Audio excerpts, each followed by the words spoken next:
Eh bien, salut à tous les amis, c'est Dylan IMFC, j'espère que vous allez bien. Écoutez, moi pour ma part, c'est toujours un plaisir de vous retrouver pour une toute nouvelle vidéo sur cette chaîne. Alors comme vous avez pu le voir dans le titre, aujourd'hui, et c'est un petit peu logique, on se retrouve pour une toute nouvelle vidéo avant match, puisque le CF Montréal reçoit DC United. Donc dans cette vidéo, qu'est-ce qu'on va faire? On va vraiment tout analyser, que ce soit les derniers matchs, soit les compos probables, le classement, bref on va tout voir ensemble pour être prêt pour le match de ce soir. Donc j'espère qu'en tout cas ce style de vidéo te plaît, c'est le cas comme d'habitude, mets-moi un maximum de pouces bleus et abonne-toi si c'est pas encore fait, ça me fait extrêmement plaisir. Donc sur ce, je pense un petit peu avoir tout annoncé, j'arrête de parler, on passe intro et on commence par l'analyse de cette rencontre, c'est parti.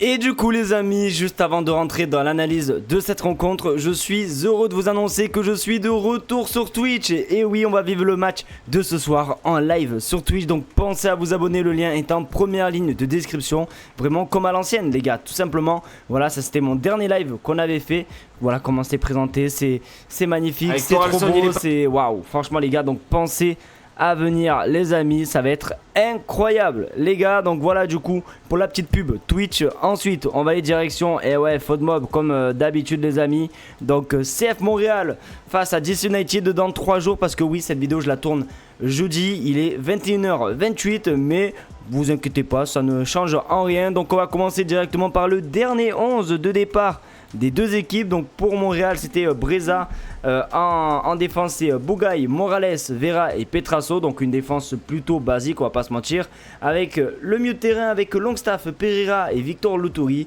Et en attaque, Sinchuk à droite, Prince Owusu en pointe, et à gauche Daniel Rios. Du côté du coup de DC United, leur dernière composition c'était celle-ci avec Okage, Johnson. Ensuite on a Kurokawa, Roeles, Barlett, Hefty, avec un milieu composé de 4 joueurs, hein, avec à gauche Peglow, deux centrales avec Servania, Dotzel, à droite Hopkins, et deux buteurs. Donc c'est un 4-4-2 avec Baribo et Moutainu, je sais pas comment on dit mais vous m'avez capté. Voilà du coup les remplaçants et les joueurs qui sont absents du côté de Montréal. On a encore Vicky Carmona qui devrait être bientôt de retour dans quelques jours, voilà, retour en fin août. Bon, c'est un petit peu pareil, pareil pour tout le monde, hein, avec Frankie Amaya, Thomas Gillier aussi également qui devrait être de retour, c'est pour ça que Breza est titulaire. Et du côté de DC United, on a Gabriel Segal qui est lui aussi également de retour en fin août, donc que des retours. Alors par contre, concernant les derniers matchs, sur les 5 derniers matchs, ils ont aucune défaite, hein, les joueurs de DC United, hein, aucune défaite pour les 5 derniers matchs. Donc ok, tandis que Montréal c'est 2 défaites, notamment face à l'Inter Miami avec le but de Luis Suarez, et ensuite défaite face à Nashville à l'extérieur. Donc j'espère que Montréal va se rattraper, parce qu'il faut se rattraper dans le classement. Vous allez voir les gars, on va mettre directement le classement les amis. Donc Montréal qui se retrouve 14e avant-dernier, c'est pas beau du tout. Le 9e qui est d'ailleurs DC United, ils ont tout simplement 7 points d'avance encore une fois. Donc il faut vraiment s'imposer les gars. En plus avec l'arrivée d'Alexis Sanchez, ça peut que être magnifique, en tout cas on l'espère. Le face-à-face face à DC United, wow, le dernier match c'était le 24 mai avec un match 4-4. Je crois qu'on était en live ce jour-là les amis. Donc dernier match c'était, voilà, bon, en tout cas on peut voir qu'il y a plus de matchs nuls que de victoires en fait. Voilà, c'est un truc de fou, il y a plus de matchs nuls que de victoires pour les deux équipes. Donc j'espère qu'en tout cas cette fois-ci ça sera pas un match nul, mais que ça sera plutôt une victoire pour Montréal. Donc on verra ça ensemble les amis. On va aller voir un petit peu la page de DC United. J'aime beaucoup faire ça. Donc là on a les stats de la saison juste à côté de moi. Attendez, je vais essayer de décaler, hop, les juste ici là où il y a les joueurs, avec tout simplement le meilleur joueur. Ah non, ça c'est le dernier match, pardon. C'était tout simplement Donzel avec 7,36. Ok, pas de problème. En plus je vais essayer de bien remettre tout droit. Super. Ensuite on va aller dans les stats, hein. Dans les stats joueurs les gars, c'est très important. On va aller voir les joueurs les mieux notés. Donc du coup buteur c'est Tai Baribo.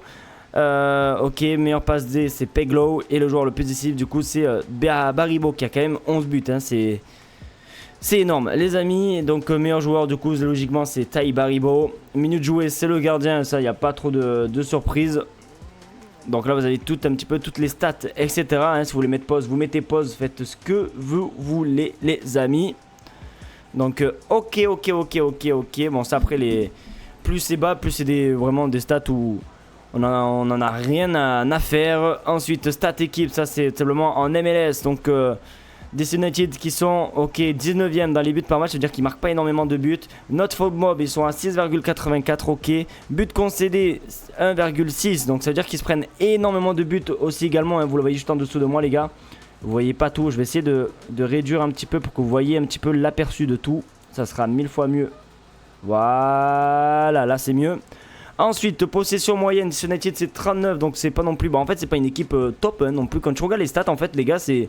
Franchement, Montréal, ils peuvent largement les taffer, j'espère en tout cas. J'espère en tout cas. Ok, but attendu, ils sont 21e sur ça avec... ok. Ok, bon, on peut voir que Montréal, ils sont dans la deuxième équipe avec le plus de pénalty obtenus. Hein. C'est quand même assez cool, hein, même si c'est pas non plus la stat de ouf. Hop les. Mais voilà.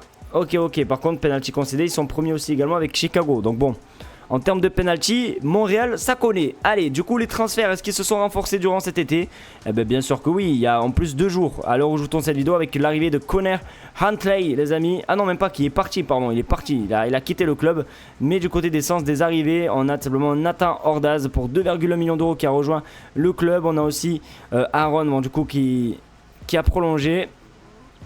Ensuite, ça c'était le 6 mai, c'est André Donzel qui est arrivé le 6 mai. Après ça les gars, c'était vraiment dans le mercato hivernal, mais en tout cas ils sont pas tant renforcés que ça en fait. C'était à peu près les mêmes joueurs que quand la dernière fois Montréal les avait affrontés. Donc là du coup, nous avons simplement les stats des entraîneurs, notamment des différentes saisons avec 2025. Hop les. Ok, bon bref, en vrai hein. En vrai, hein, qu'est-ce que ça nous importe? Rien du tout. On va aller retourner dans cette fiche de match. Et moi, je vais vous donner mon prono, les gars. Parce que moi, je suis un visionnaire.